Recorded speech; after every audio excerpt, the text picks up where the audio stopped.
Welcome to Kenton's videos. Enjoy the video. You start by cutting the connection. That's the fastest way to stop a driver display cast.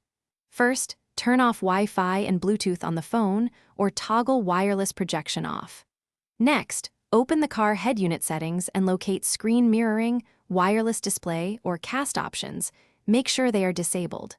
Finally, switch Android Auto or CarPlay to wired mode only. This prevents automatic wireless reconnection and keeps the driver display free from mirrored content.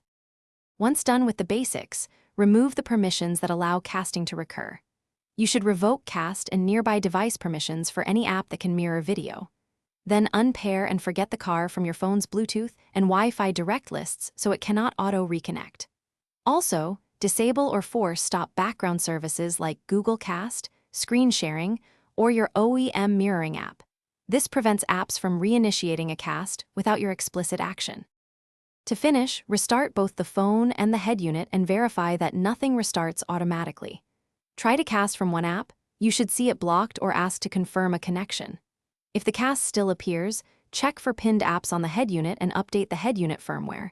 As a last resort, perform a factory reset. Troubleshooting tip: if casting persists, recheck app permissions and forget the device again. Most persistent casts are due to retained permissions. Thanks for watching. Consider subscribing if we helped you.